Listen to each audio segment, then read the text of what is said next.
The silence in the executive suite of Harrison Tower was deafening. Outside the floor-to-ceiling windows, Chicago stretched endlessly, its lights twinkling like distant stars in the evening darkness. But inside the opulent office, Marcus Harrison felt nothing but the crushing weight of helplessness pressing down on his chest like a vice. The phone call had ended 20 minutes ago, yet his hands still gripped the receiver so tightly his knuckles had turned white.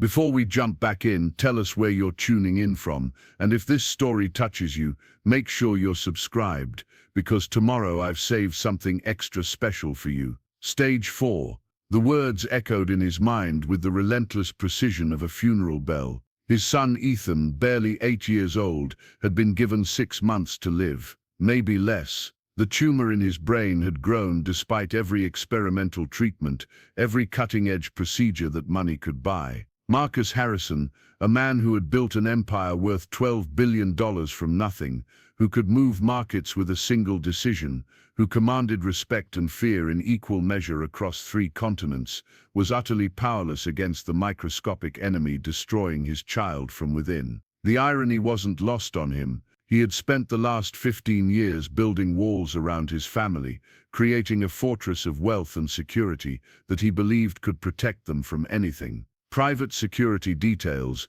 bulletproof cars, medical teams on standby, the finest schools money could provide. He had convinced himself that his fortune was a shield, that his power could bend reality to his will. Yet here he sat, defeated by something no amount of money could fix. Marcus Harrison had not always been the cold, calculating billionaire the world knew him as today. 23 years ago, he had been nothing more than the son of a factory worker in Detroit, watching his father come home each night with grease under his fingernails and exhaustion etched into every line of his face. The Harrison family lived paycheck to paycheck in a cramped apartment where the heat barely worked in winter and the air conditioning was nothing more than a dream in the sweltering summers. But Marcus had possessed something his circumstances couldn't crush, an unrelenting ambition and a mind that could see patterns where others saw only chaos. While his classmates were content with mediocrity, Marcus spent every spare moment studying, working part-time jobs, and dreaming of a life beyond the rust belt that had claimed so many of his neighbors' hopes. He had watched his father's health deteriorate from years of back-breaking labor, had seen his mother skip meals so that he and his younger sister could eat, and he had sworn to himself that his future family would never know such struggle. The transformation hadn't happened overnight. It took years of 18-hour days, of living on coffee and determination, of making decisions that others called ruthless but he called necessary. His first business venture, a small tech startup focused on supply chain optimization, had failed spectacularly, leaving him bankrupt at 25. But failure, Marcus had learned, was simply another form of education. His second attempt succeeded beyond his wildest dreams, and from there his empire had grown with the inexorable force of gravity. Harrison Industries now controlled interests in everything from renewable energy to pharmaceutical research, from real estate development to artificial intelligence. Marcus sat on the boards of 12 major corporations, owned properties on 4 continents, and employed over 80,000 people worldwide. Presidents sought his counsel, economists quoted his predictions, and Fortune magazine had featured him on their cover 3 times in the past decade. But all of that success had come at a cost that Marcus was only now beginning to understand. In his relentless pursuit of financial security and power,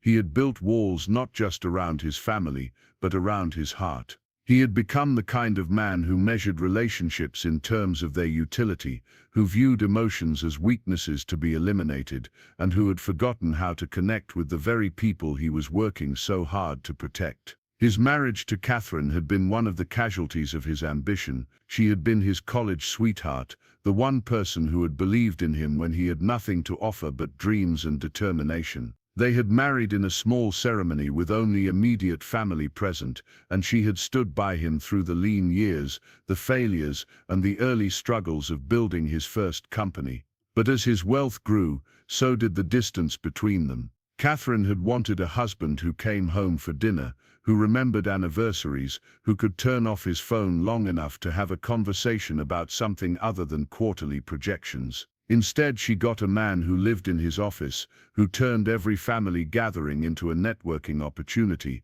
and who seemed to view their relationship as just another contract to be managed efficiently. The divorce had been swift and expensive. Catherine had taken a settlement that would have bankrupted a smaller man, but to Marcus, it was simply the cost of doing business. She had moved to San Francisco with their daughter Emma, who was now 15 and barely spoke to her father despite his attempts to buy her affection with extravagant gifts and lavish vacations. Emma had inherited her mother's gentle nature and her father's sharp intelligence, but she had also inherited a deep resentment toward the man who had chosen his empire over his family. It was during those dark months following the divorce that Marcus had met Sarah Chen, a brilliant corporate attorney who specialized in international mergers. Sarah was everything Catherine hadn't been: ambitious, driven, and perfectly comfortable with the demands of Marcus's lifestyle. Their relationship had been more partnership than romance, a meeting of two minds that understood the price of success and were willing to pay it. When Sarah became pregnant with Ethan, Marcus had allowed himself to believe that he could do better this time. He would be the father he had never been to Emma, the husband he had failed to be to Catherine. But old habits died hard, and the same patterns that had destroyed his first marriage began to creep into his second. Sarah at least had known what she was getting into. She had built her own successful law firm and had no illusions about changing Marcus Harrison. Ethan's birth had been the one moment in Marcus's adult life when he had felt genuine, uncomplicated joy. Holding his son for the first time, looking into those bright blue eyes that mirrored his own, Marcus had experienced something he hadn't felt in years: hope. Not the calculated optimism of a business deal or the satisfaction of a successful acquisition, but real, pure hope for the future. For the first few years of Ethan's life, Marcus had actually managed to maintain some semblance of work-life balance. He attended soccer games, helped with homework, and even took family vacations that didn't double as business trips. Sarah often joked that their son had accomplished what no board of directors ever could. He had made Marcus Harrison take time off, but as Ethan grew older and more independent, Marcus's attention began to drift back to the empire that demanded constant vigilance. There were always crises to manage, deals to close, competitors to outmaneuver. The global economy never slept, and neither, it seemed, could Marcus Harrison. He told himself that he was working for his family's future, that every sacrifice he made was an investment in their security and happiness. The first signs that something was wrong with Ethan had been subtle: headaches that came and went, moments of confusion that seemed like typical childhood absent-mindedness, occasional dizzy spells that everyone attributed to growth spurts. Sarah had been the first to insist on medical attention, her maternal instincts picking up on patterns that Marcus's analytical mind had somehow missed. The initial diagnosis had been devastating enough, a brain tumor, but one that the doctors assured them was treatable. Marcus had immediately mobilized every resource at his disposal, flying Ethan to the finest medical facilities in the country, assembling teams of the world's most renowned oncologists, sparing no expense in the fight against his son's illness.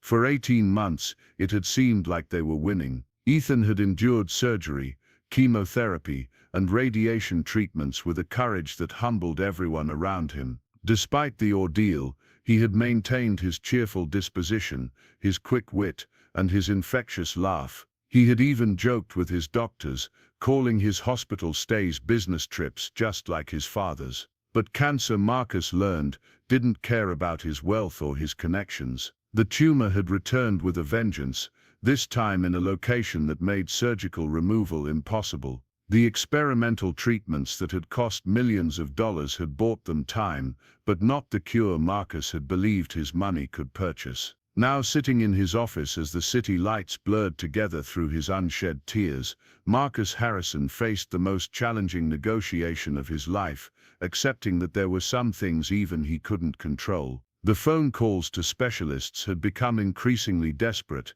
the treatments more experimental and less promising. Sarah, who had remained strong throughout the earlier battles, was beginning to crack under the strain. The house had become a medical facility, with nurses rotating around the clock, equipment that beeped and hummed constantly, and an atmosphere of clinical efficiency that felt nothing like a home. Ethan, once vibrant and energetic, now spent most of his days in bed, his small frame dwarfed by the medical apparatus that surrounded him. The chemotherapy had taken his hair, the medications had dulled his bright eyes, and the pain stole more of his spirit with each passing day. Marcus had tried to maintain his normal schedule, telling himself that keeping the business running was the best way to ensure his family's future security. But concentration had become impossible. Board meetings felt surreal, as if he were watching someone else's life unfold. His assistant had started rescheduling appointments without explanation,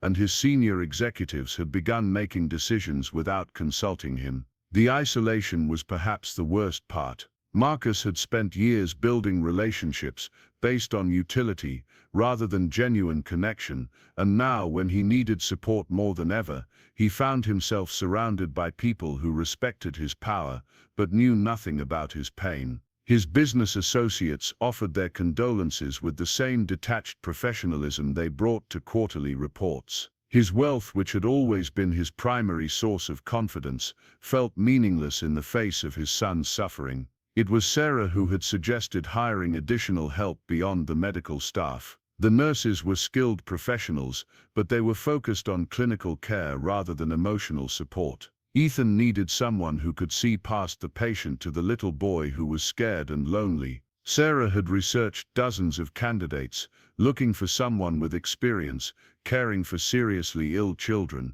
someone who could bring warmth and humanity to their sterile, anxiety-filled home. The agency had sent several candidates over the past month. Each had impressive credentials, years of experience, and glowing references. But something had been wrong with every single one. Preparing and narrating this story took us a lot of time.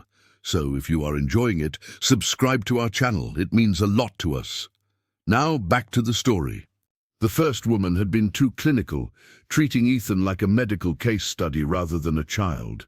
The second had been overly cheerful, her forced optimism grating against the gravity of the situation. The third had been competent but cold, efficient in her duties, but lacking the empathy that Sarah insisted was essential. Marcus had grown increasingly frustrated with the parade of unsuitable caregivers. In his business world, problems were solved through careful analysis and strategic thinking. You identified your requirements, evaluated your options, and selected the solution that offered the best return on investment. But finding the right person to care for his dying son felt like trying to negotiate with chaos itself. This morning, the agency had called with one final candidate. Maria Santos had recently moved to Chicago from a small town in New Mexico, where she had spent 5 years caring for elderly residents at a local nursing home. She had no formal medical training beyond basic first aid, no experience with pediatric care, and no college degree. On paper, she was exactly what Marcus Harrison would normally dismiss without a second thought. But Sarah had insisted on meeting her. Something in the woman's voice during their brief phone conversation had convinced her that Maria Santos might be different from the others. Against his better judgment, Marcus had agreed to the interview, though he privately doubted that someone with such limited qualifications could possibly meet their needs. The Harrison estate occupied 12 acres in Lake Forest, an exclusive suburb that offered both privacy and proximity to Chicago's medical facilities. The main house was a modernist masterpiece of glass and steel, designed by an award-winning architect to maximize both luxury and security. Every detail had been carefully planned and executed to Marcus's exacting standards, from the imported Italian marble in the foyer to the climate-controlled wine cellar that held bottles worth more than most people's annual salaries. But today, as Marcus waited for the arrival of yet another potentially unsuitable caregiver, the house felt more like a mausoleum than a home. The pristine surfaces reflected the sterile lighting, the expensive artwork hung like silent witnesses to his failures, and the vast spaces seemed to amplify the emptiness he felt inside. Even the state-of-the-art sound system, capable of filling every room with concert-quality audio, couldn't drown out the constant hum of medical equipment from upstairs. Ethan's room had been converted into something resembling a pediatric intensive care unit. IV drips delivered a constant flow of medications, monitors tracked every heartbeat and breath, and oxygen tanks stood ready for the increasingly frequent breathing difficulties. The walls were covered with get-well cards from classmates who barely knew him, colorful drawings that seemed absurdly cheerful against the medical backdrop, and photographs from happier times when the future had seemed limitless. Sarah spent most of her time in that room now, reading to Ethan when he was conscious, holding his hand when he slept, and maintaining a brave face that Marcus knew was costing her everything she had. She had put her law practice on indefinite hold, delegating her cases to partners and associates who understood that her priorities had shifted in ways that couldn't be measured in billable hours. The doorbell rang at exactly 2 o'clock, and Marcus appreciated the punctuality even as he steeled himself for another disappointment. Patterson, a woman who had worked for the family for over a decade, announced the arrival of Maria Santos with the same formal courtesy she brought to all household matters. Marcus had debated conducting the interview in his office, where the trappings of his success might intimidate the candidate into revealing any hidden agendas or unrealistic expectations. But something made him choose the living room instead, a space that was still impressive but somehow more human in scale. The afternoon light streamed through the floor-to-ceiling windows, casting geometric shadows across the polished concrete floors. Marcus positioned himself in his favorite chair, a piece of Danish modern furniture that had cost more than most people's cars, but somehow managed to be both beautiful and comfortable. When Maria Santos walked into the room, Marcus's first thought was that she looked nothing like what he had expected. The previous candidates had all shared a certain professional polish, a studied competence that announced their qualifications before they ever spoke. Maria Santos, by contrast, seemed almost out of place in the expensive surroundings. She was a small woman, probably in her early 50s, with graying hair pulled back in a simple ponytail and clothes that were clean and neat but clearly inexpensive. Her hands showed the calluses and slight stains of someone who worked with them regularly, and her face bore the lines of someone who had lived a life marked more by experience than privilege. But her eyes, Marcus noticed, were remarkable, deep brown and filled with a warmth that seemed genuine rather than calculated. Sarah performed the introductions, her lawyer's instincts leading her to begin with basic questions about experience and availability. Marcus listened with half his attention, already forming his negative assessment. This woman was clearly not equipped to handle the sophisticated medical and emotional needs of their situation. She would be kind but ineffective, well-meaning but ultimately useless in the face of their family's crisis. It was when Sarah asked about her previous experience with seriously ill children that Maria Santos surprised him. She didn't launch into a rehearsed speech about her qualifications or attempt to oversell her limited credentials. Instead, she was quiet for a moment, her hands folded in her lap, as if considering how much truth she was willing to share. "I haven't worked with many children," she said finally, her voice soft but clear. "But I've sat with people who were dying, I've held their hands when they were scared, read to them when they couldn't sleep, and helped their families say goodbye when the time came. I don't have medical training, and I can't promise miracles. But I can promise that your son will never feel alone, never feel like he's just another patient, and never have to be brave when he doesn't have the strength for it." The words hung in the air like a challenge to everything Marcus thought he knew about hiring decisions. This wasn't a sales pitch or a professional presentation, it was something rarer and more dangerous. It was honesty. Maria Santos wasn't trying to convince them that she was qualified in the traditional sense. She was offering something that couldn't be measured on a resume or verified through references. Marcus found himself studying her face, looking for the calculation he was certain must be there. In his experience, people who claimed to be motivated by pure altruism were usually the most dangerous of all. They were either deluding themselves about their true motives or deliberately obscuring them from others. But as he searched Maria's expression for signs of manipulation or hidden agenda, he found something that unsettled him. She seemed to mean exactly what she said. Sarah asked about her background, her family, her reasons for moving to Chicago. Maria answered each question directly, without embellishment or apparent strategy. She had grown up in a large family in rural New Mexico, the oldest of 6 children. Her parents had been migrant workers, following the harvests and struggling to keep their children fed and in school. She had married young to a man who drove trucks for a living, and they had raised 3 children while moving frequently for his work. Her husband had died in an accident 5 years ago, she explained with matter-of-fact sadness, and her children were now adults with families of their own scattered across the country. She had taken the job at the nursing home in her small town, partly for the income, but mostly for the company. She had discovered that she had a gift for connecting with people who were lonely or afraid, for being present in ways that mattered when nothing else could be done. The move to Chicago had been prompted by her daughter Lisa, who lived in the suburbs with her own family and had been worried about her mother's isolation. Lisa had helped her find a small apartment in the city and encouraged her to look for work that would allow her to use the skills she had developed caring for others. As Maria spoke, Marcus found his initial skepticism giving way to something more complex. Her story was believable precisely because it wasn't designed to impress. She wasn't trying to position herself as the perfect solution to their problems or claiming qualifications she didn't possess. She was simply describing a life shaped by circumstances beyond her control and choices made from necessity rather than ambition. But it was when Sarah asked to meet Ethan that Marcus felt the first real stirring of alarm.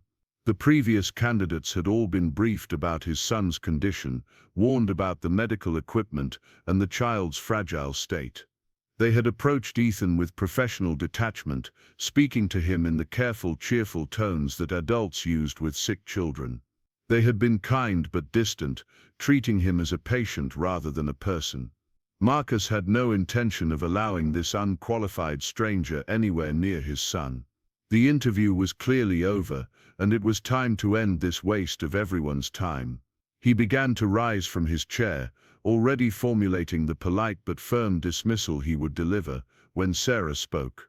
"I think that's a wonderful idea," she said, looking at Maria with something that might have been hope. "Ethan has been asking for someone new to talk to. The nurses are wonderful, but they're focused on his medical needs. He misses having regular conversations with people who see him as more than his diagnosis." Marcus started to object, to point out the obvious risks of exposing his vulnerable son to someone with no medical training and no background checks beyond the agency's basic screening. But something in his wife's voice stopped him. Sarah was a brilliant attorney, someone whose judgment he had learned to trust in matters both professional and personal. If she sensed something in this woman that the others had lacked, perhaps he owed it to his family to investigate further. Against every instinct screaming in his head, Marcus found himself following Sarah and Maria Santos up the wide staircase toward his son's room. The sound of their footsteps on the hardwood floors seemed unnaturally loud in the quiet house, and Marcus felt his protective instincts sharpening with each step. This woman was about to meet the most important person in his world, and Marcus had no idea what to expect from the encounter. The hallway outside Ethan's room was lined with family photographs from happier times, vacations to exotic locations, birthday parties, school events and quiet moments at home. Marcus rarely looked at them anymore, finding the contrast with their current reality too painful to bear. But he noticed Maria pause at one particular photo, a candid shot of Ethan building a sandcastle on a beach in Hawaii, his face lit up with concentration and joy. "He looks like he loves to create things," she said quietly, and Marcus realized she was right. Even in the other photos, Ethan was often shown in the middle of some project, painting, building with blocks, working on puzzles, or helping his father with some household task. It was such a simple observation, but Marcus couldn't remember the last time anyone had looked at his son and seen the active, creative child he had been rather than the patient he had become. Sarah knocked gently on the door and pushed it open, revealing the medical wonderland that had once been a boy's bedroom. The walls were still painted in Ethan's favorite shade of blue, and his shelves still held the books and toys that had once been the center of his universe. But the hospital bed dominated the space now, surrounded by machines that monitored, medicated, and sustained the small figure lying among the pillows. Ethan was awake but groggy from his afternoon medications, his pale face turned toward the window, where he had been watching the clouds drift across the autumn sky. At 8 years old, he had always been small for his age, but the illness had made him seem almost fragile, as if a strong wind might carry him away. His blue eyes, once bright with mischief and curiosity, now held a weariness that no child should ever have to bear. Marcus felt the familiar tightening in his chest as he looked at his son, the physical manifestation of helplessness that had become his constant companion. Every instinct told him to rush to the bedside, to check the monitors, to ask about pain levels and medication schedules, but something made him hold back. Perhaps curiosity about how this stranger would react to the reality of his son's condition. Maria Santos entered the room with none of the hesitation or visible shock that had marked the other candidates' first encounters with Ethan. She didn't stare at the medical equipment or speak in the artificially cheerful tones that had made Ethan withdraw into polite but distant responses. Instead, she simply walked to the window and looked out at the view that had been capturing his attention. "Those are some interesting clouds," she said conversationally, as if she were talking to any child in any normal circumstance. "The big one there looks like it might be carrying something important. What do you think it is?" Ethan turned his head slowly, his eyes focusing on this new adult who wasn't asking about his pain or his appetite or his sleep. For the first time in weeks, Marcus saw a flicker of genuine interest cross his son's face. "Maybe a castle," Ethan said, his voice weak but engaged. "Or a dragon. Dragons like to ride on clouds sometimes." "Do they?" Maria asked with complete seriousness, settling into the chair beside his bed as if she had been invited to stay for tea. "I've never met a dragon personally, but I've always wondered what they think about when they're flying around up there. Do you suppose they get lonely?" It was such a simple question, but Marcus watched in amazement as his son's face lit up with something he hadn't seen in months, the desire to share his thoughts with someone who seemed genuinely interested in hearing them. Ethan began to talk about dragons and their possible emotions, about cloud formations and weather patterns, about books he had read and stories he had imagined during the long hours of confinement. Maria listened with the kind of attention that Marcus recognized from his most important business negotiations, but there was nothing calculated or strategic about it. She was simply present, completely focused on what Ethan was saying, asking follow-up questions that showed she was truly hearing him rather than just waiting for her turn to speak. Marcus found himself leaning against the doorframe, forgotten by both his son and this stranger who had somehow managed to accomplish in 5 minutes what teams of specialists had been unable to achieve. She had made Ethan feel like himself again, not like a patient, but like a boy with thoughts and dreams and stories to tell. As the conversation continued, Marcus began to notice other things about Maria Santos that his initial assessment had missed. Her questions were carefully designed to draw Ethan out without tiring him. She seemed to instinctively know when to engage and when to simply listen, when to encourage and when to let comfortable silence fill the space between them. Most remarkably, she never once mentioned his illness or asked about his treatment, instead focusing entirely on who he was as a person. After 30 minutes, Ethan's energy began to flag, and Maria seemed to sense it immediately. Without making a show of it, she transitioned from active conversation to simply sitting quietly, her presence somehow comforting rather than demanding.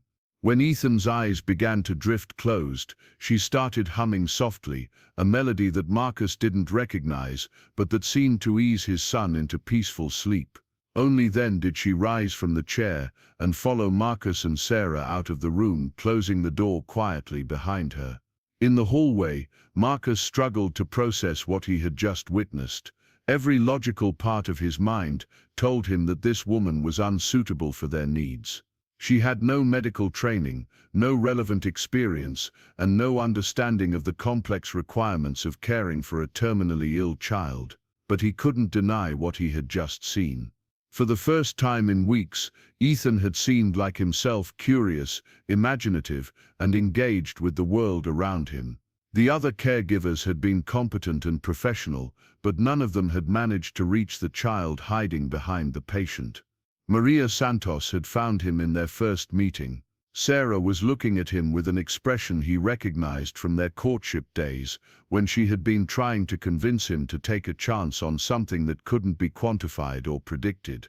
It was the look of someone who had seen something important that others might miss, someone who was willing to trust instinct over analysis. But Marcus Harrison had not built his empire by trusting instincts or taking unnecessary risks. Every successful decision in his life had been based on careful evaluation of facts, thorough analysis of options, and strategic thinking about long-term consequences. Hiring someone to care for his dying son based on a 30-minute conversation and a feeling was exactly the kind of emotional decision-making that he had spent decades learning to avoid. As he prepared to deliver the polite rejection that his rational mind demanded, Marcus found himself remembering something he had almost forgotten: the sound of his son's laughter. It had been months since he had heard it, and he was beginning to fear he might never hear it again. But for just a moment, during the conversation about dragons and clouds, he had heard an echo of the joy that used to fill this house. The decision he was about to make would change everything, though he had no way of knowing it at the time.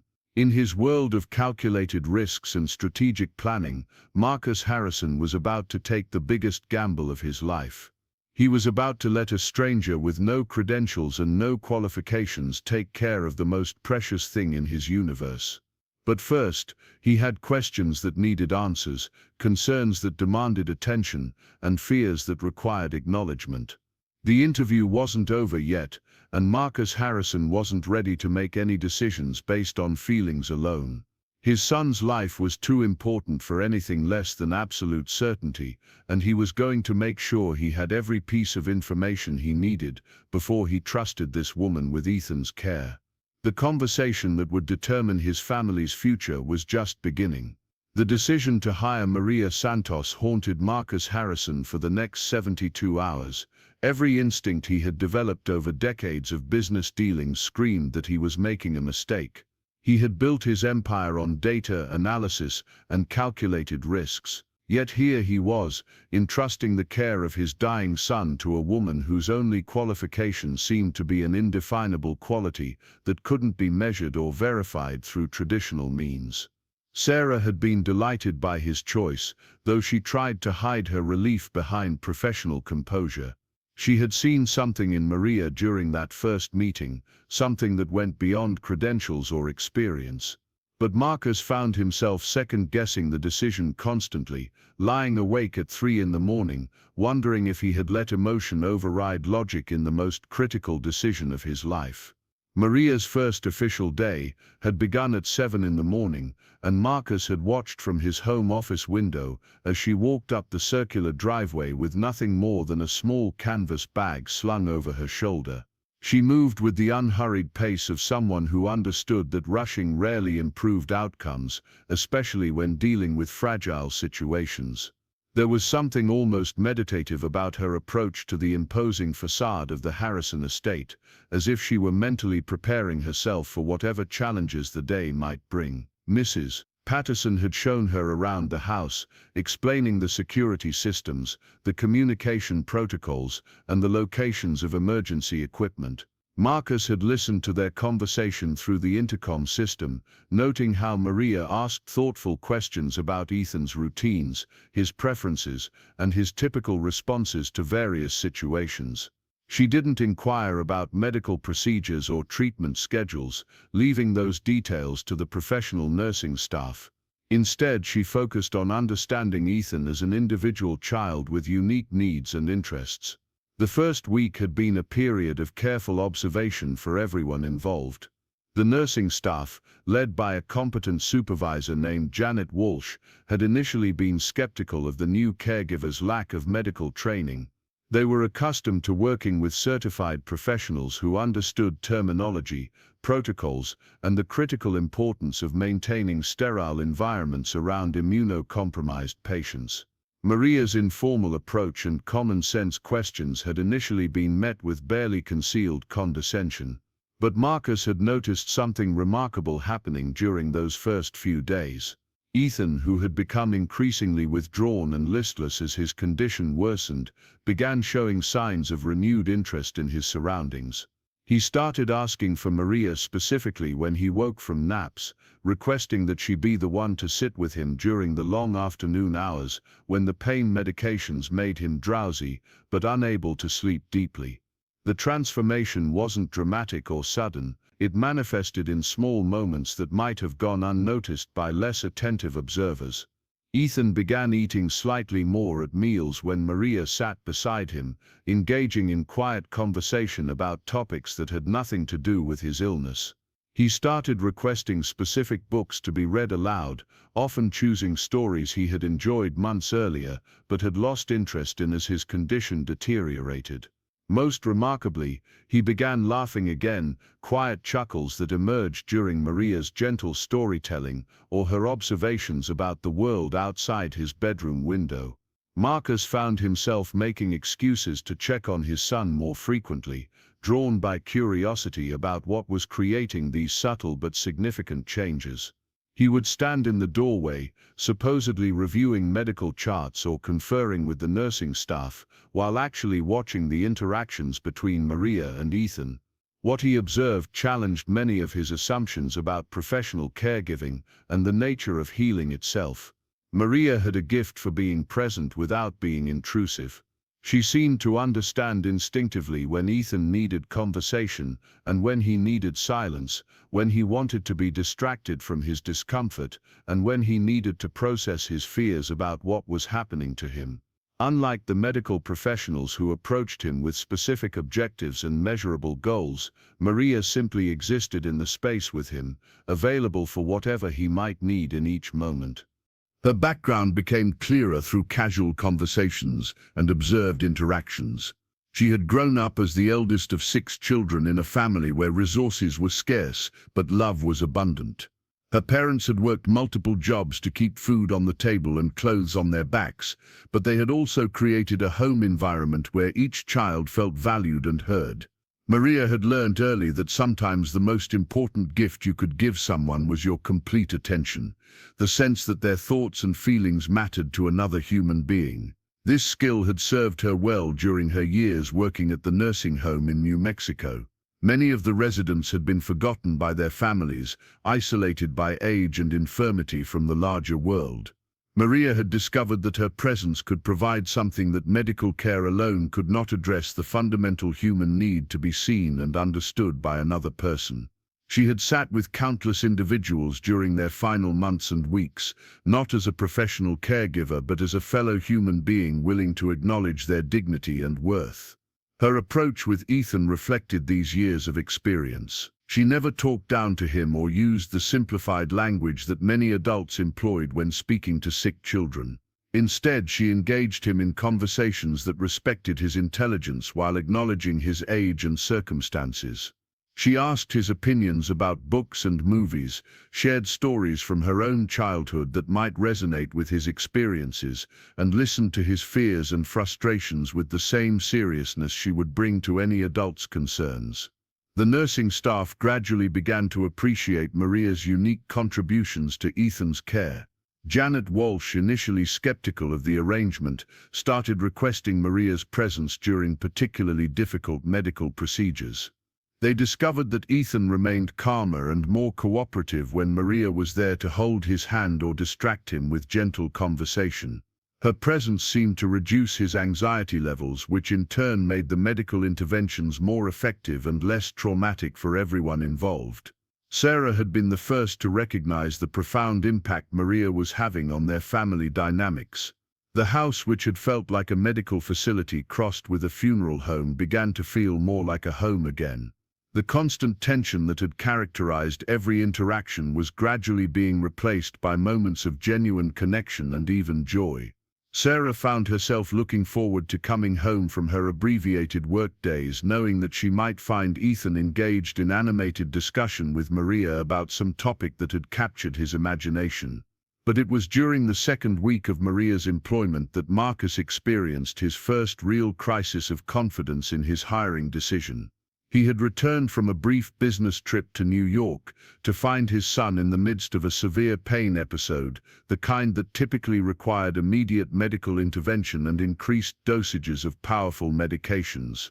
The nursing staff was prepared to implement the standard protocol, but they were waiting for Maria to finish something she was doing with Ethan. Marcus stormed into his son's room, ready to demand that the medical professionals take immediate control of the situation. What he found there stopped him cold.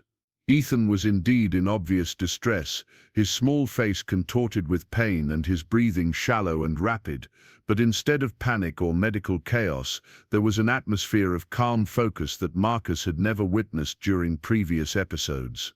Maria was sitting beside Ethan's bed, one hand gently resting on his arm while she spoke to him in a low, steady voice. She wasn't offering false reassurance or empty platitudes about everything being fine. Instead, she was acknowledging his pain while teaching him a breathing technique she had learned from one of her nursing home residents, an old woman who had suffered from chronic pain for decades before discovering this simple method of management. Janet Walsh stood nearby with the necessary medications, but she was watching Maria's technique with professional interest rather than impatience.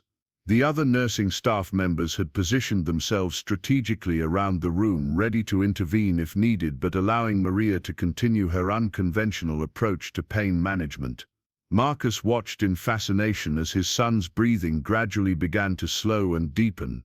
The technique wasn't eliminating his pain, but it was helping him cope with it in a way that reduced his panic and allowed him to maintain some sense of control over his own experience. After 20 minutes, Ethan was calm enough for the medical staff to administer his medications effectively, and the crisis passed without the trauma that usually accompanied such episodes. Later that evening, Marcus found Maria in the kitchen, quietly preparing a simple meal for herself after her long day. The rest of the household staff had gone home, and Sarah was upstairs reading to Ethan as he drifted off to sleep. It was the first time Marcus had been alone with Maria since her interview, and he realized he had questions that needed answers. She looked up as he entered the kitchen, showing no surprise at his presence despite the fact that he rarely ventured into this part of the house. Her hands continued their work preparing a sandwich, but her attention shifted to him with the same focused presence she brought to all her interactions. "I need to understand something," Marcus said without preamble, settling onto one of the stools at the kitchen island. "What you did with Ethan today during his pain episode. Where did you learn that technique?" Maria finished cutting her sandwich and sat down across from him, her movements unhurried despite his obvious urgency. Her name was Rosa Martinez, she said simply. She was 93 years old and had arthritis so severe that some days she couldn't move her fingers enough to hold a cup. But she had raised 8 children and buried 3 of them, and she told me that pain was just another thing you had to learn to dance with instead of fighting. The answer was both more and less than Marcus had expected. He had been hoping for some reference to formal training or recognized therapeutic techniques. Instead, he got a story about an old woman's folk wisdom passed down through practical experience. Yet he couldn't deny the effectiveness of what he had witnessed. The nursing staff could have given him stronger medications, Marcus pointed out, testing her response. Modern pain management protocols are based on scientific research and clinical trials. They're proven to be effective. Maria nodded thoughtfully, taking a small bite of her sandwich before responding. "The medications work," she agreed, "but they also make him sleepy and confused, and they can't be used too often without causing other problems. Rosa taught me that sometimes the goal isn't to eliminate pain completely, but to help people find ways to live with it that don't rob them of everything else." The conversation continued for nearly an hour, ranging across topics Marcus had never expected to discuss with an employee. Maria talked about her years caring for dying people, the lessons she had learned about dignity and acceptance, and her observations about what seemed to help individuals maintain their sense of self even in the face of overwhelming circumstances. She spoke about her own experiences with loss, including the death of her husband in a trucking accident that had left her suddenly alone after 30 years of marriage. She described the months of grief that had followed, the way well-meaning friends and family members had tried to help her get over it and move on, as if loss were a problem to be solved rather than a permanent alteration in the landscape of her life. "People want to fix things," she said quietly, her eyes focused on something beyond the kitchen windows. "It's natural to want to make pain go away, to solve problems and return everything to normal. But sometimes the most loving thing you can do is sit with someone in their difficulty and let them know they don't have to face it alone." Marcus found himself sharing more than he had intended about his own struggles with Ethan's illness. He talked about the crushing sense of helplessness that plagued him despite his vast resources, the way his usual problem-solving approaches had proven utterly inadequate in the face of his son's mortality. He described the guilt that consumed him when he thought about the time he had lost to business concerns, the regret over conversations never had and experiences never shared. Maria listened without judgment or attempted solutions, offering instead the same quality of attention she brought to all her interactions. She didn't try to reassure him that everything would work out or suggest strategies for managing his emotional responses. She simply acknowledged the reality of his pain and the difficulty of his situation, creating space for him to express feelings he rarely admitted even to himself. It was during this conversation that Marcus began to understand something fundamental about healing that his wealth and education had never taught him. Medical interventions could address symptoms and sometimes cure diseases, but they couldn't restore the sense of wholeness that illness threatened.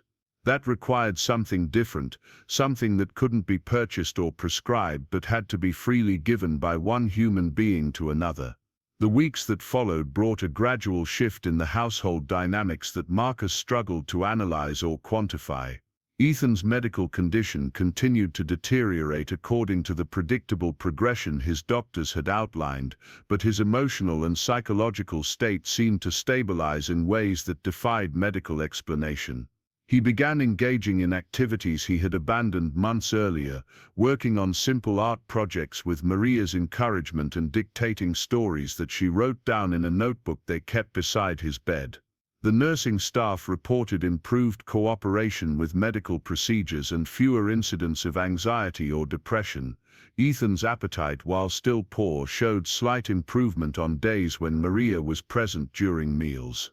Most remarkably, his sleep patterns became more regular, with fewer nightmares and periods of restless insomnia that had previously required medication to manage. Sarah began scheduling her work commitments around Maria's presence, recognizing that their son was more emotionally stable and engaged when she was there. She started joining the conversations between Maria and Ethan, rediscovering aspects of her son's personality that had been obscured by months of medical crisis. The three of them would sit together in the afternoon talking about books and movies and dreams, creating moments of normalcy within the medical routine that dominated their days. But it was Marcus who experienced the most profound change during this period. His initial skepticism about Maria's unconventional approach gradually gave way to something approaching wonder as he observed the subtle but unmistakable improvements in his son's quality of life. He found himself seeking out Maria's perspective on decisions that had nothing to do with Ethan's care, drawn by her ability to see situations from angles he had never considered. She had a way of asking questions that challenged his assumptions without being confrontational. When he expressed frustration about his inability to control the outcome of his son's illness, she wondered aloud whether his desire to control might sometimes prevent him from fully experiencing the precious time they still had together. When he talked about his regrets over past choices, she asked whether those regrets were helping him make better decisions in the present or simply adding unnecessary suffering to an already difficult situation. These conversations took place during quiet moments throughout the day, brief exchanges in hallways or longer discussions in the kitchen after Ethan had gone to sleep. Marcus began to look forward to these interactions, finding in Maria's perspective a kind of wisdom that complemented but didn't compete with his analytical intelligence. She helped him see that some problems couldn't be solved through strategic thinking or resource allocation, but that didn't mean they were without solutions. The first major crisis came during Maria's 4th week of employment. Ethan had been having an increasingly difficult time with his medications, experiencing nausea and disorientation that made even simple activities exhausting. The medical team was discussing adjustments to his treatment protocol, but the options were limited and each carried significant risks and side effects. Marcus had spent hours on conference calls with specialists from around the world, exploring every possible alternative and seeking second opinions from the most respected experts in pediatric oncology. The conversations all led to the same conclusion: they were approaching the limits of what medical science could offer, and difficult decisions about comfort care versus aggressive treatment would need to be made soon. It was during one of these calls that Marcus realized he hadn't seen Maria or Ethan for several hours. Concerned about his son's whereabouts, he began searching the house, checking the usual locations where they might be spending time together. He found them in an unexpected place, the sunroom that overlooked the garden, a space that had been largely unused since Ethan became too ill to spend time outdoors. Ethan was lying on a comfortable chaise lounge that someone had moved into the room, covered with warm blankets but positioned so he could see through the large windows to the autumn landscape beyond. Maria sat nearby, working on what appeared to be a needlework project, while maintaining a running conversation with him about the birds that were visiting the garden feeders. The scene was so peaceful and normal that it took Marcus a moment to realize what was different about it. Ethan looked more relaxed than he had in weeks, his color slightly better, and his breathing less labored. The harsh artificial lighting of his medical equipment had been replaced by the soft natural light filtering through the windows, creating an atmosphere that felt healing in ways that had nothing to do with medicine. Marcus stood in the doorway for several minutes, reluctant to disturb what seemed like a perfect moment. He listened as Maria and Ethan discussed the different species of birds they could see, sharing observations about their behaviors and speculating about their personalities. It was the kind of conversation that healthy children had with adults who cared about them, unmarked by the medical terminology and clinical concerns that had dominated Ethan's interactions for months.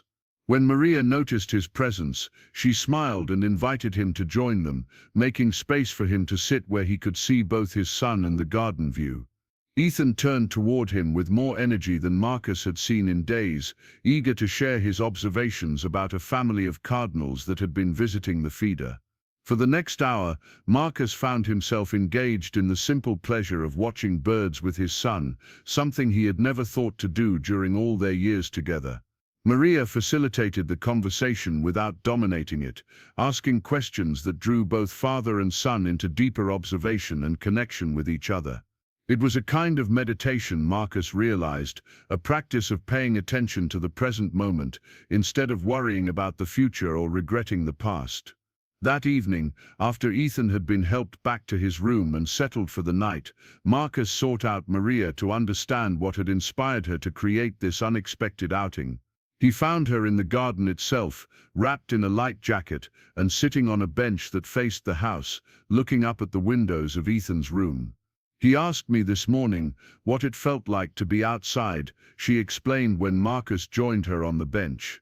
"He said he missed the feeling of air that moved naturally instead of being pushed around by machines. I thought maybe he could have a little bit of that feeling without actually going outside, where the temperature and his medical needs would be harder to manage." The solution was so simple and obvious that Marcus wondered why none of the medical professionals had suggested it. The sunroom provided many of the psychological benefits of being outdoors while maintaining the controlled environment that Ethan's condition required. More importantly, it offered him a sense of connection to the larger world that had been lost when his illness confined him to the medical environment upstairs. "I've been thinking about something," Maria continued, her voice thoughtful in the gathering darkness. Ethan talks a lot about things he wishes he could do, places he wishes he could go. Most of them aren't possible given his condition, but I wonder if there might be ways to bring some of those experiences to him instead of focusing on what he can't have. The conversation that followed would later be remembered by Marcus as a turning point in his understanding of what it meant to care for someone who was dying. Maria wasn't suggesting that they ignore medical reality or abandon appropriate treatments. Instead, she was proposing that they think more creatively about how to maximize Ethan's quality of life within the constraints imposed by his illness. She had been observing his interests and listening to his expressed wishes, creating a mental catalogue of experiences that might be possible to recreate or simulate in ways that would be safe but meaningful. He had mentioned missing the ocean during a recent conversation about a family vacation from 2 years earlier. While travel to the coast was impossible, Maria wondered whether they might create an ocean-like environment using sound recordings, projected images, and carefully chosen scents that would trigger positive memories. Similarly, Ethan had talked wistfully about camping trips with his father, experiences that had stopped when Marcus's business demands increased. Maria suggested that they might set up a camping experience in the sunroom, complete with sleeping bags and flashlights, and the kinds of simple activities that made camping memorable for children.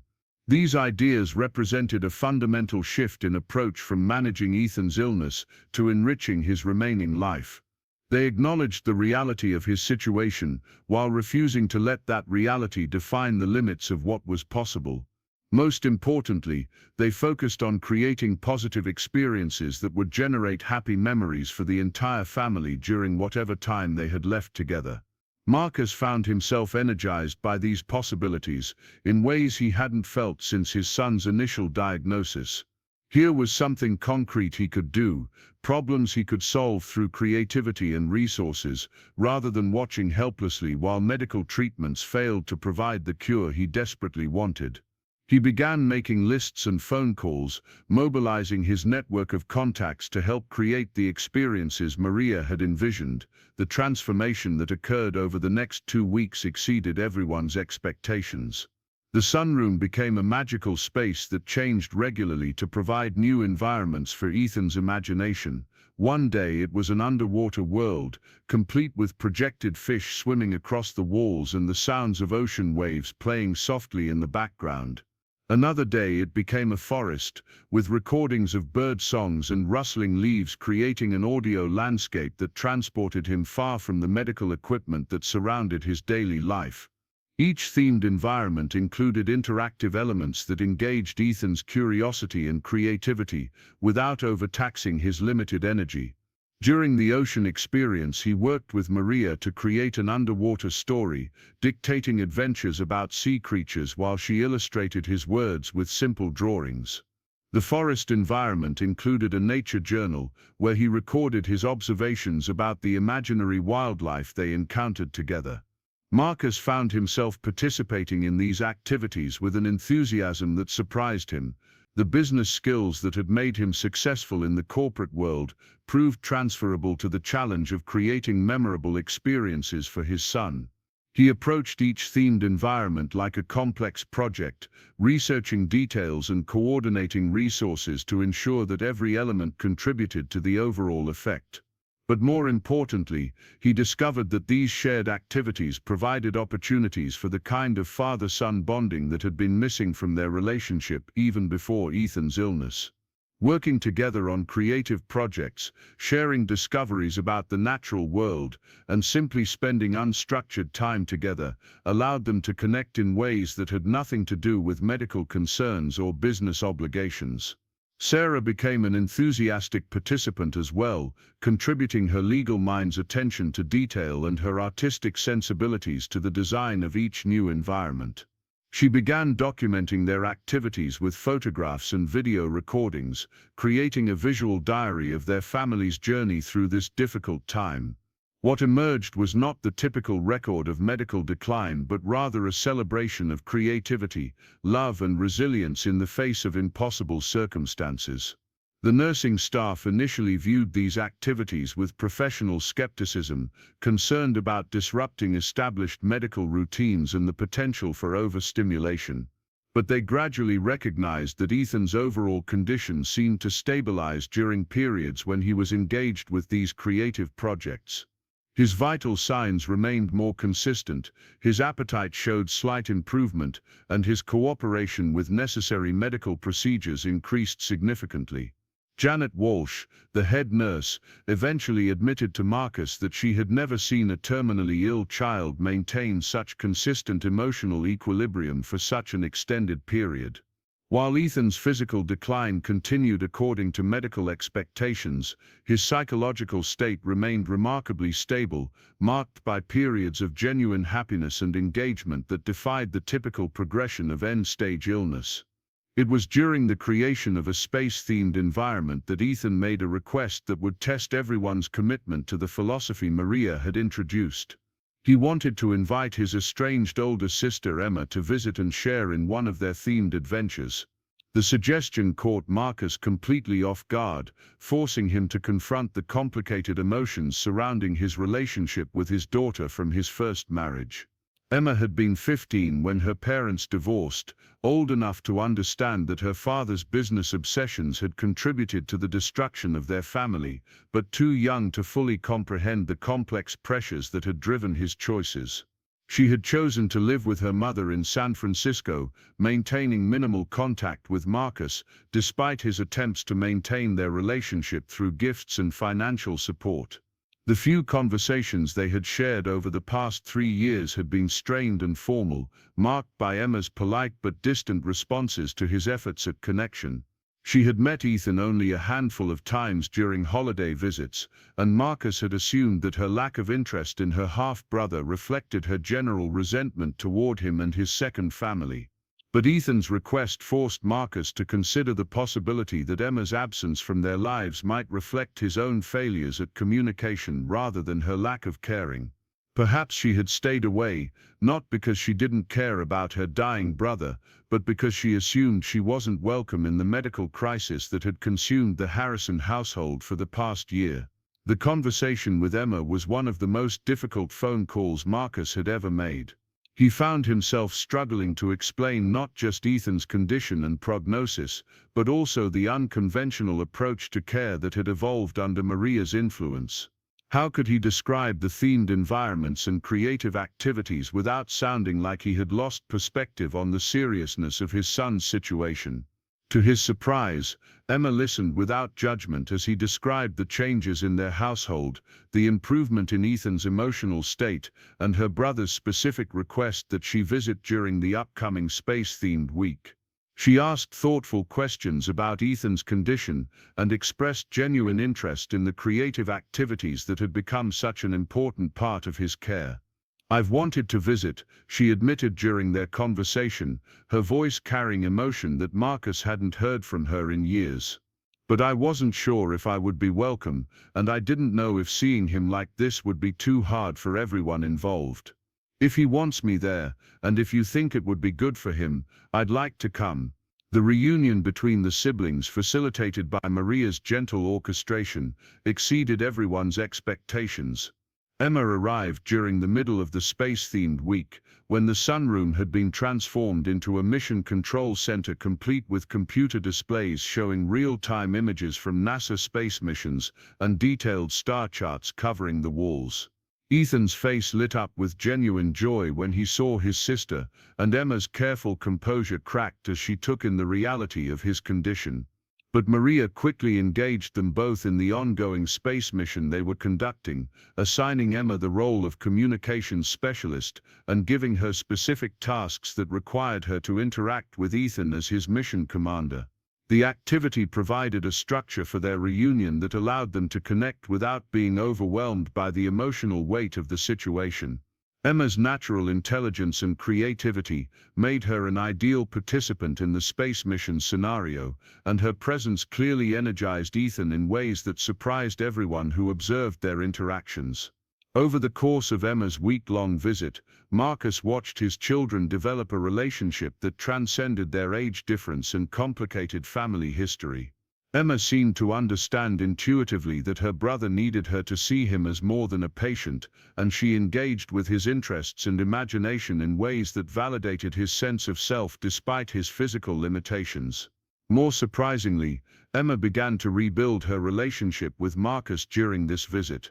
The shared focus on Ethan's needs and the creative activities that had become central to the family's daily routine provided neutral ground where they could interact without the baggage of their past conflicts. Maria's influence seemed to extend to these family dynamics as well, creating an atmosphere where healing could occur on multiple levels simultaneously. By the end of Emma's visit, the entire family had been transformed in ways that none of them had anticipated.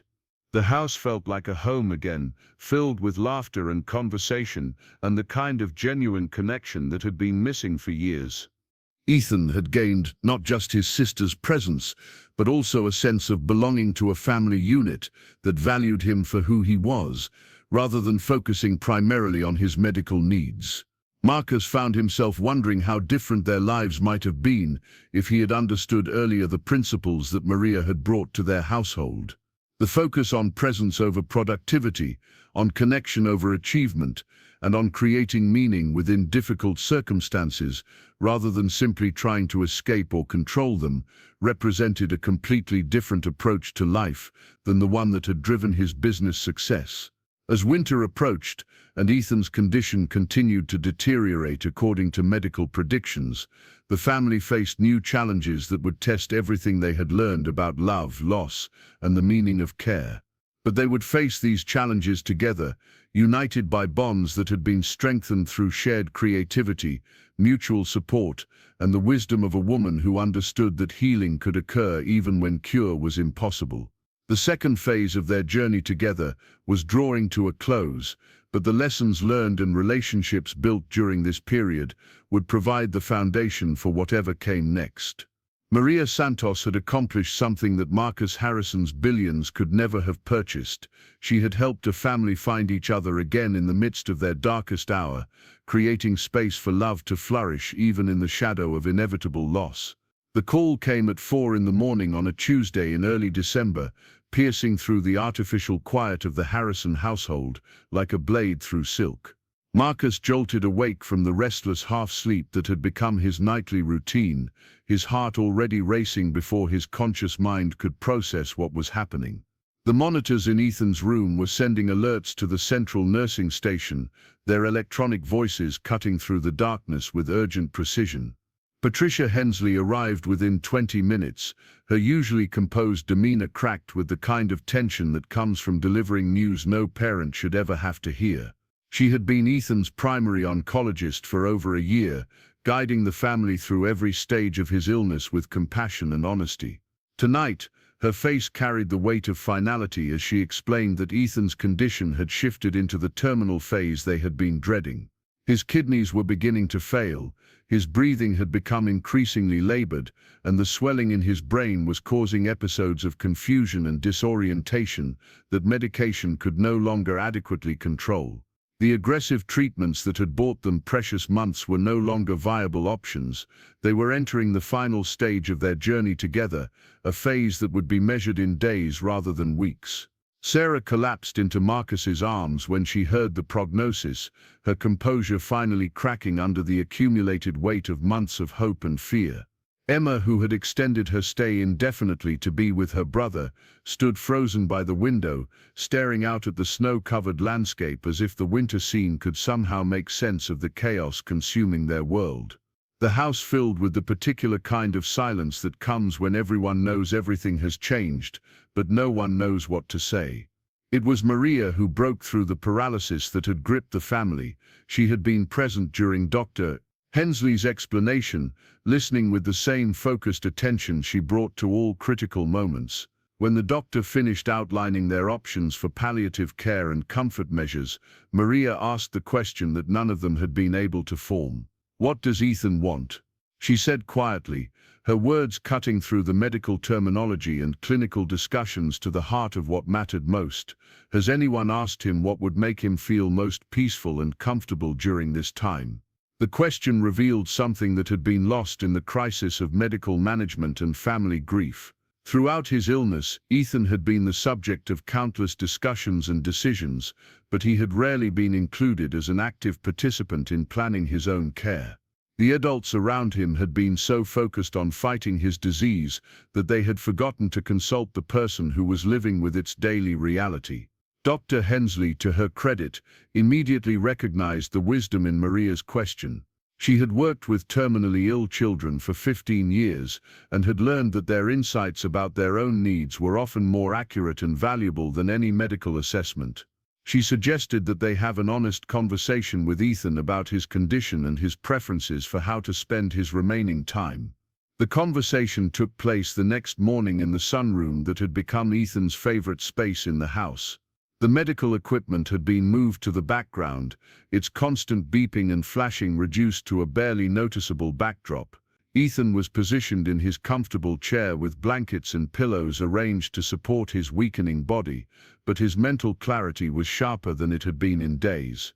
Marcus had dreaded this moment since his son's initial diagnosis, the conversation where they would have to acknowledge directly that death was approaching. He had spent his entire adult life avoiding discussions that couldn't be resolved through negotiation or strategic thinking, and this was the ultimate unwinnable scenario.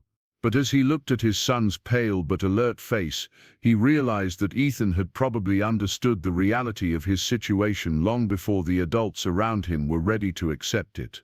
"I know I'm dying," Ethan said simply when his parents began their carefully prepared explanation. His voice was weak but steady, carrying none of the fear or confusion they had expected. "The doctors think I don't understand what they're talking about, but I do. I've known for a while that the medicine isn't working anymore." Sarah started to cry then, finally allowing herself to release the emotions she had been holding back for months. Emma moved closer to her brother, taking his hand in hers with a gentleness that spoke volumes about the bond they had rebuilt during her extended visit. Marcus found himself speechless, humbled by his 8-year-old son's courage and clarity in the face of circumstances that had left grown adults struggling for words. Maria, as she had throughout their journey together, provided the structure for a conversation that could have dissolved into overwhelming grief. She asked Ethan what he wanted most during the time he had left, what would make him feel happy and peaceful, and whether there were things he wanted to say or do with each member of his family. Ethan's requests were surprisingly simple and specific. He wanted to sleep in the sunroom for his final nights, surrounded by windows that would let him see the sky and stars. He wanted Maria to continue reading to him from the adventure books they had been enjoying together. He wanted Emma to stay until the end, and he wanted to help her with the art project he had been planning as a surprise for their parents. Most importantly, he wanted his father to stop trying to fix everything and just spend time with him. The last request hit Marcus with the force of a physical blow, revealing truths about himself and his relationship with his son that he had never fully acknowledged. Even in the face of Ethan's terminal illness, he had continued approaching the situation like a business problem to be solved rather than a relationship to be treasured. His son wasn't asking for medical miracles or elaborate final experiences. He was asking for his father's presence, undivided and unfiltered by the need to control outcomes. Over the next few days, the Harrison household transformed once again, this time into something resembling a celebration of life rather than a medical facility. The nursing staff adjusted their routines to accommodate Ethan's desire to spend his time in the sunroom, moving essential equipment into the space while maintaining the atmosphere of warmth and connection that had become so important to his emotional well-being. Marcus cleared his calendar completely for the first time in his adult life, delegating all business responsibilities to his senior executives and instructing his assistant to redirect all calls, unless they involved genuine life or death emergencies. The empire he had spent decades building suddenly felt insignificant compared to the precious hours remaining with his son. He discovered that the world could indeed function without his constant oversight, and that his absence from the corporate arena had no impact on the things that truly mattered. The art project that Ethan had planned with Emma turned out to be a series of paintings depicting their family during different stages of his illness, but focusing on moments of joy and connection rather than medical procedures and hospital visits. Emma had brought art supplies during one of her earlier visits, hoping to engage her brother in creative activities that might provide distraction from his treatments. Working together in the sunroom during the mornings when Ethan's energy was strongest, the siblings created a visual narrative of their family's journey that captured truths about love and resilience that no medical record could document. The paintings showed Marcus reading bedtime stories, Sarah laughing at something Ethan had said during breakfast, Emma helping him with a jigsaw puzzle, and Maria sitting beside his bed during one of their many conversations. But the most powerful painting in the series depicted the entire family gathered in the sunroom during one of their themed adventures, with Marcus and Sarah and Emma and Maria all focused on Ethan as he directed their imaginary space mission. The painting captured something that Marcus had never seen in any family photograph: genuine connection and joy in the midst of difficult circumstances. Marcus found himself studying these paintings obsessively, seeing his family and himself through his children's eyes for perhaps the first time. The man in Ethan's paintings was engaged and present in ways that Marcus rarely felt in his daily life. The father in these images was someone he wanted to become, someone who understood that success could be measured in moments of connection rather than quarterly profits. The conversations during those final days covered ground that Marcus had never thought to explore with his son. They talked about dreams and fears, about memories from when Ethan was younger, and about the things he would miss most about being alive. Ethan spoke with remarkable wisdom about death, sharing insights that seemed to come from some deep well of understanding that had been filled during his months of illness and reflection. "I used to be scared that dying meant disappearing completely," he told his father during one of their afternoon conversations, "but Maria told me about energy, how it never really goes away but just changes into different forms. She said maybe dying is like graduating from one grade to the next, where you can't go back but you take everything you learned with you." The metaphor was simple enough for a child to understand but profound enough to offer comfort to the adults who were struggling to make sense of impending loss. Maria had somehow managed to address Ethan's fears about death without false promises or religious doctrines that might conflict with the family's beliefs. She had given him a framework for understanding his situation that acknowledged both the reality of ending and the continuity of love. These conversations revealed the extent to which Maria had been not just caring for Ethan's physical needs but also helping him process the emotional and spiritual challenges of facing mortality at such a young age. She had created space for him to express his fears and questions while providing reassurance that didn't depend on unrealistic hopes for medical recovery. Marcus began to understand that Maria's greatest gift to their family wasn't her ability to manage practical caregiving tasks or even her skill at creating engaging activities for a sick child.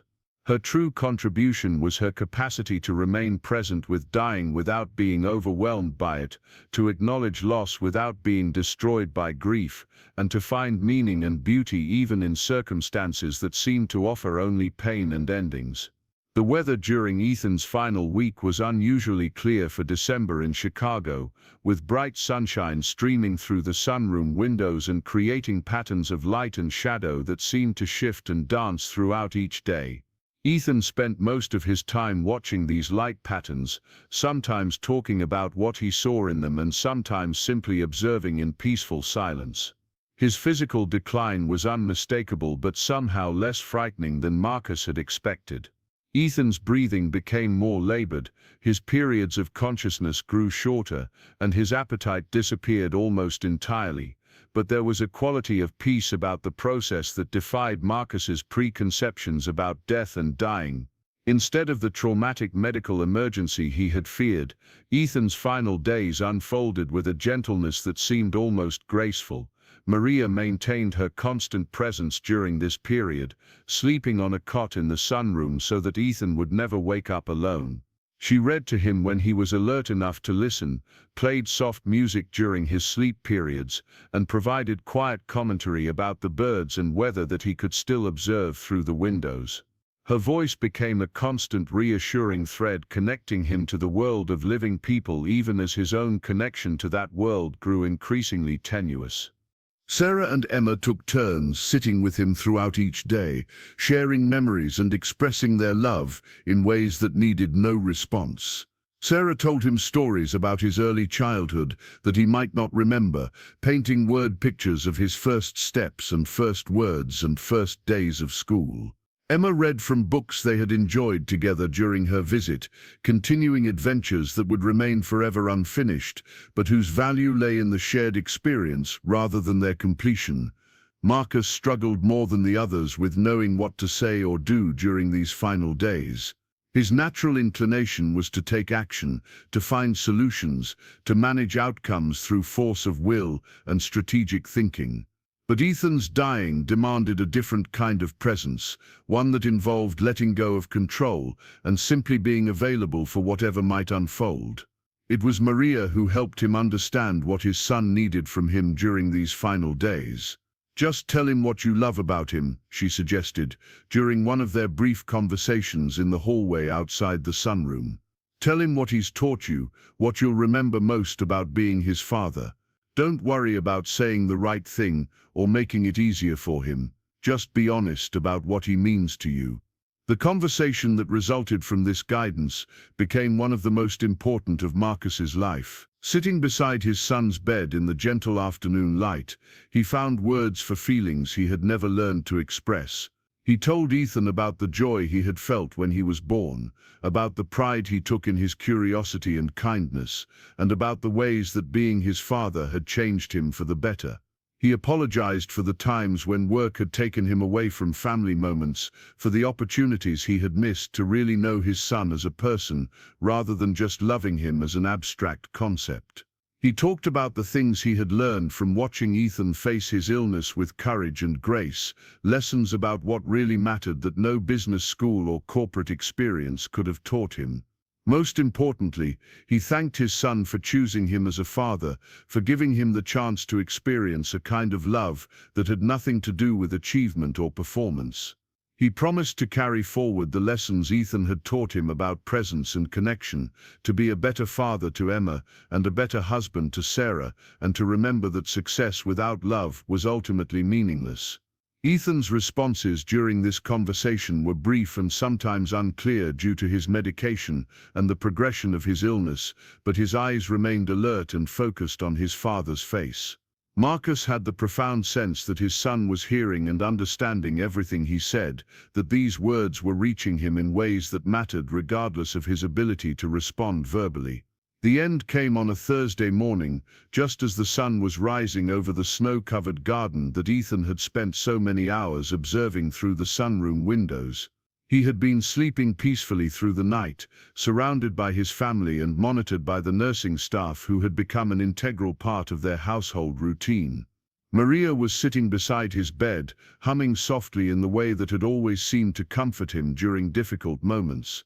His breathing simply became slower and gentler until it stopped altogether, the transition so peaceful that it took several moments for everyone to realize that he was gone. There was no dramatic crisis or urgent medical intervention, just the quiet completion of a process that had been unfolding for days. The monitors that had tracked his vital signs for months registered the change with their electronic precision, but the emotional reality of his death was marked more by silence than by sound. Marcus had expected to be overwhelmed by grief when this moment arrived, to be consumed by anger at his inability to save his son, or by regret over all the time they had lost to his business obsessions. Instead, he found himself filled with something that felt surprisingly like gratitude.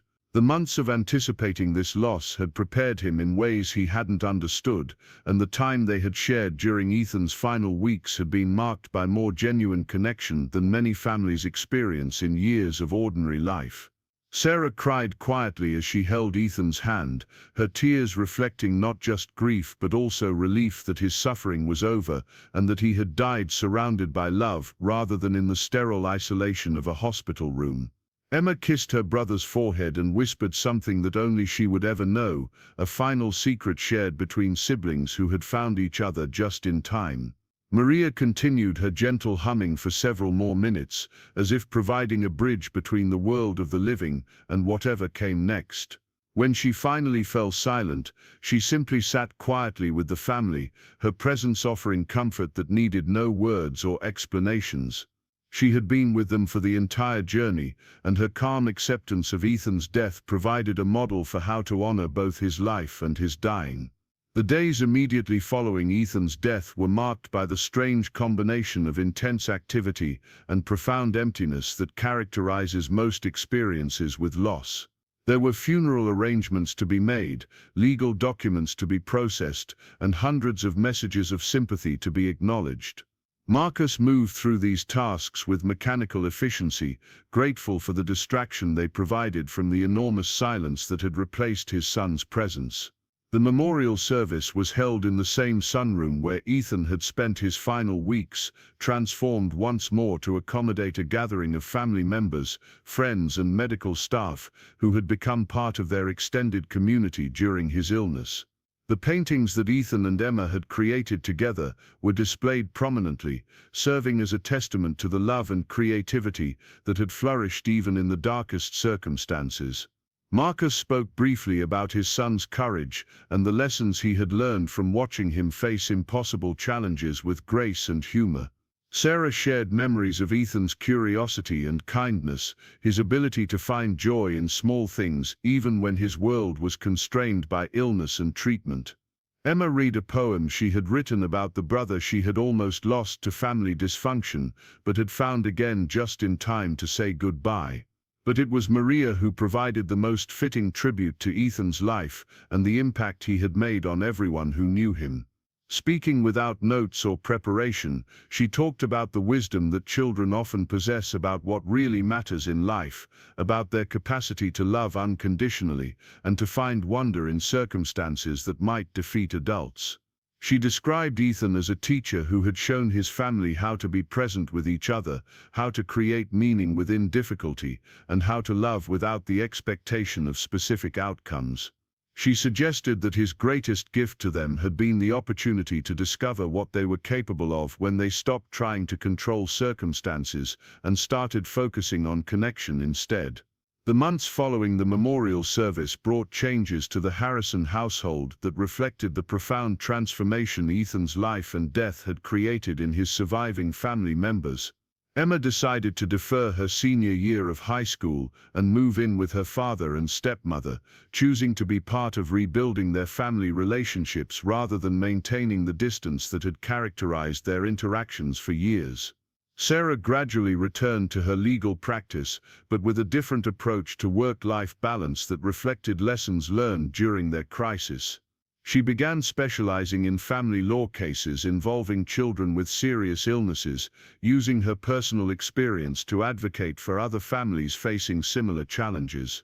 Her work became less about financial success and more about making a meaningful contribution to other people's lives during their most difficult moments. Marcus made the most dramatic changes, stepping back from the day-to-day management of Harrison Industries to focus on philanthropic ventures that honored Ethan's memory. He established a foundation dedicated to improving the quality of life for terminally ill children and their families, funding programs that provided creative therapies, family support services, and innovative approaches to end-of-life care.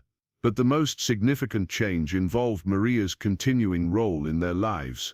What had begun as a temporary employment arrangement evolved into something that resembled adoption more than a business relationship.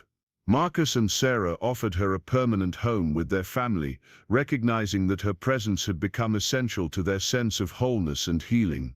Maria's acceptance of their invitation created a new kind of family structure, one that transcended traditional boundaries and roles. She became grandmother figure to any future children, sister-in-law to Sarah, and something like a spiritual guide to Marcus as he continued learning how to prioritize relationships over achievements. Her wisdom about presence, acceptance, and the art of being with people during difficulty became foundational principles for how the family approached all future challenges. The Harrison house was no longer a sterile monument to wealth and success, but rather a home where people gathered to share meals, tell stories, and support each other through the ordinary difficulties of daily life. The sunroom was converted into a reading nook and art studio, a space dedicated to creativity and reflection rather than medical intervention. Ethan's paintings remained on the walls, serving as daily reminders of the love and beauty that had emerged from their shared journey through loss. Marcus discovered that the skills he had developed in business could be redirected toward building relationships and supporting causes that mattered to him personally. His strategic thinking and resource management abilities made him an effective advocate for other families facing pediatric terminal illnesses, and his wealth provided opportunities to fund research and programs that might prevent other parents from experiencing the loss he had endured. More importantly, he learned to measure success in terms of connection and impact rather than financial accumulation and market dominance. The empire he had spent decades building became a tool for creating positive change rather than an end in itself. He remained wealthy and successful in traditional terms, but those achievements no longer defined his sense of self-worth or purpose. The relationship with Emma deepened into something that neither of them had experienced during her childhood, a genuine friendship based on mutual respect and shared commitment to honoring Ethan's memory. They worked together on foundation projects, traveled together to visit programs they were funding, and gradually healed the wounds that had been created by years of emotional distance and misunderstanding. Emma's artistic talents found expression through the foundation's work as she designed programs and materials that helped other families create meaningful experiences during medical crises.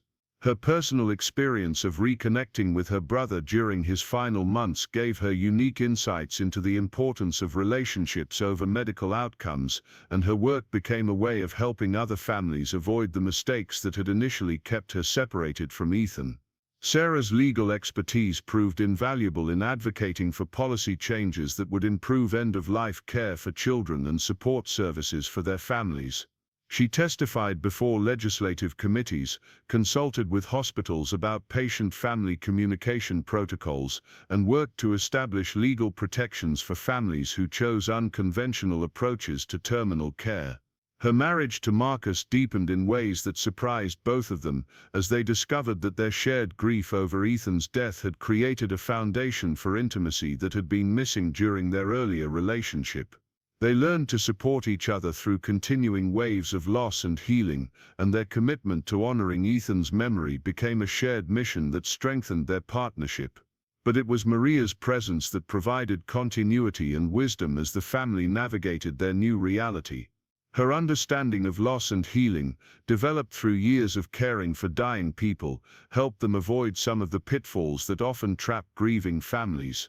She encouraged them to honor their sadness without being consumed by it, to remember Ethan joyfully rather than dwelling exclusively on their loss, and to find ways of serving others that would give meaning to their experience.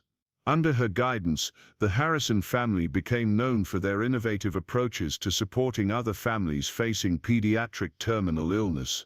They funded research into creative therapies, established respite care programs for exhausted parents, and created retreat centers where families could spend quality time together away from hospital environments.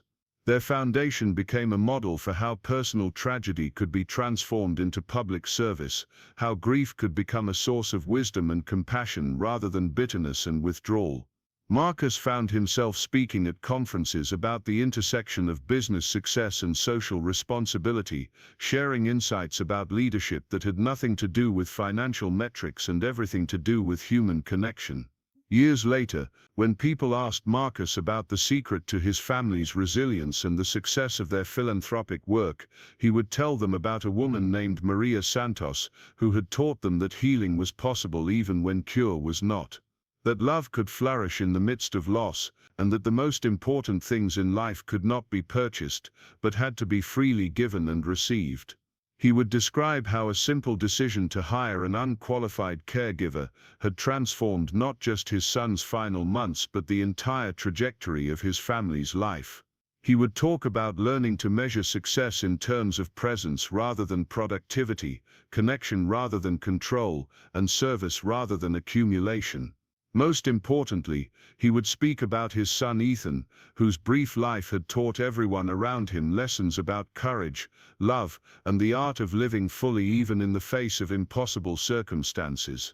The boy who had died too young had somehow managed to show the adults in his life how to truly live, how to find meaning in difficulty, and how to create beauty even in the shadow of ending. The story of Marcus Harrison and Maria Santos became a testament to the power of human connection to transform tragedy into wisdom, loss into service, and grief into love. It demonstrated that the most important decisions in life often could not be justified through logical analysis, but had to be made through intuition, compassion, and faith in the possibility of healing. In the end, Marcus realized that his greatest business success had been recognizing the value of an employee who brought no credentials except the capacity to see his son as a whole person worthy of love and respect. That single hiring decision had saved not just Ethan's final months but the entire future of their family, creating possibilities for connection and service that would honor his memory for generations to come. Up next, you've got two more standout stories right on your screen. If this one hit the mark, you won't want to pass these up. Just click and check them out.